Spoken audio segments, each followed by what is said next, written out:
Hello, my friends, and welcome back to the Hoodratt podcast, where today I'll be talking about Filoni's huge step in changing the tapestry of Star Wars lore around the Force and Anakin's now pivotal role as the Chosen One and the keeper of the balance of the Force in the Star Wars galaxy.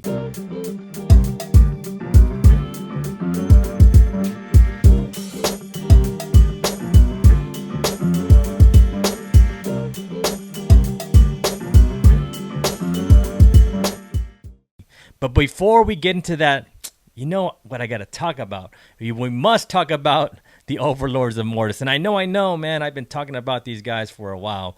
But it's very important to what I'm going to talk about right now. So if you'd like to check out that arc, please check it out in Clone Wars. It's episodes 15 through 17.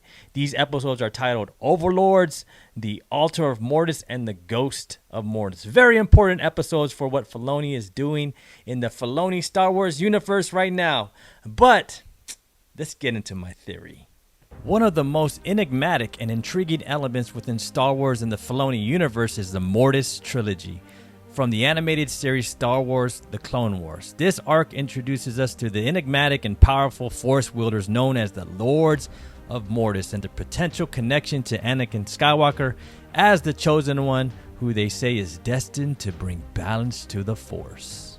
The Mortis trilogy, consisting of 3 episodes that I mentioned previously, and these episodes explore the concept of a mysterious realm known as Mortis, inhabited by godlike beings who personify various aspects of the Force. The wise but hidebound father who represents the balancer, the patron for good and the protector of the weak, the daughter who symbolizes the light side, and the angry, selfish, petulant, and powerful hungry son who embodies the dark side. These characters exist outside of time and space, making them pivotal in understanding the Force's larger cosmic dynamics. Anakin Skywalker's connection to the Mortis arc is essential to the theory of him being the Chosen One to restore balance to the Force. The father recognizes Anakin as the Chosen One, a prophesied figure destined to bring the balance to the Force.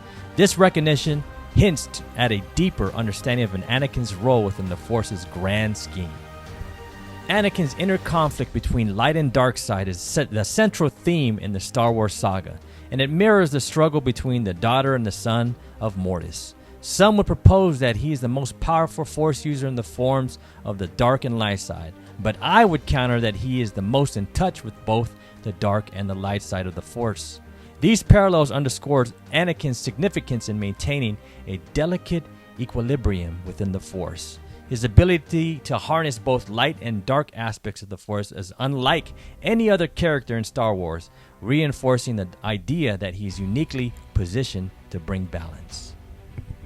Throughout the Mortis arc, we witness the son's relentless pursuit of power and the daughter's unwavering commitment to preserving the light.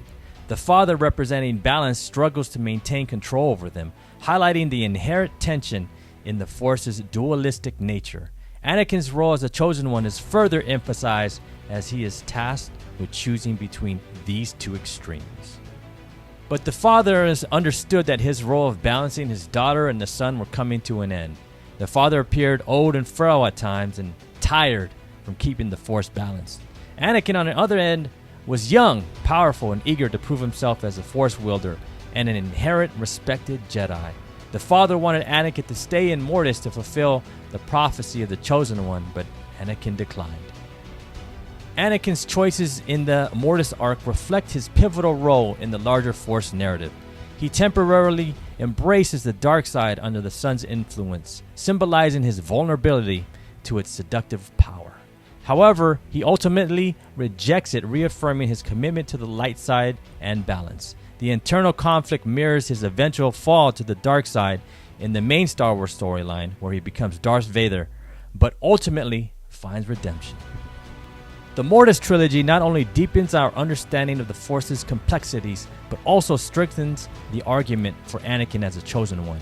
His unique ability to navigate the dualistic nature of the Force positions him as a pivotal figure in the ongoing struggle for balance. In the Ashoka show, episode 5, titled Shadow Warrior, we find Anakin in what appears to be the world between worlds.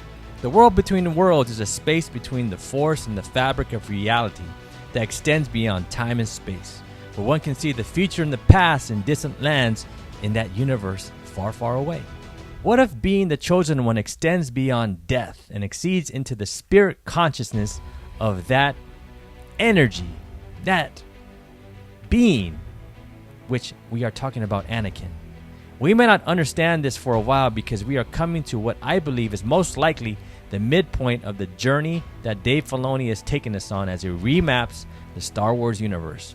What if Anakin has finally accepted his place on Mortis as the chosen one and has now become the complete balancing of the Force, encompassing all of those entities into one, the Father, the Son, and the Daughter, representing light, the dark, and the balance of the Force. We have seen Anakin be the best of us while he was a Jedi for the Republic. We have seen him, as a daughter has done, be the patron for good and a protector of others who could not. And we have seen him transform into the totally opposite being in Darth Vader, who embodied the ruthlessness, jealousy, angry, petulant, and power-hungry son. Out of all the powerful Force wielders, only Anakin has experienced both extremes.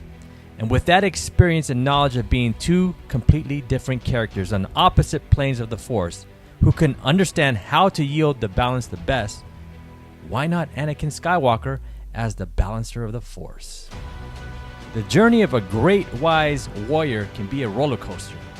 From saving his friends and fighting for the greater good to killing, let's be honest, kids and the Jedis he once called brothers. Maybe the Force wanted it this way. Maybe the Father and the Son and the Daughter of Mortis foresaw that for the balance to occur, the pendulum must sway in both extremes, from one side to the other, for the chosen one to understand how to keep the fabric of the Force in balance in such a way that just one powerful entity with the wisdom of experience could only do. No one said that the Force is perfect, but maybe the way the Force played out for Anakin to become what he is now as represented by Filoni in the Filoni universe is at least what is coming.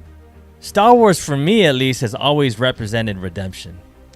All great stories represent redemption, right? But in Star Wars, it's the father redeeming himself in his son's eyes, or the son redeeming his father, and I go as far as the grandson redeeming both his uncles and his grandfather, and maybe even a granddaughter, redeeming her grandfather.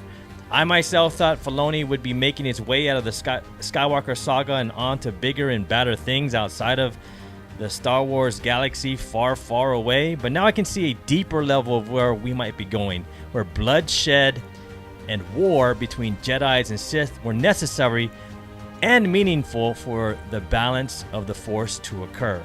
And it looks like Anakin might be the way. How? Who knows? I don't know. I'm not a real smart guy.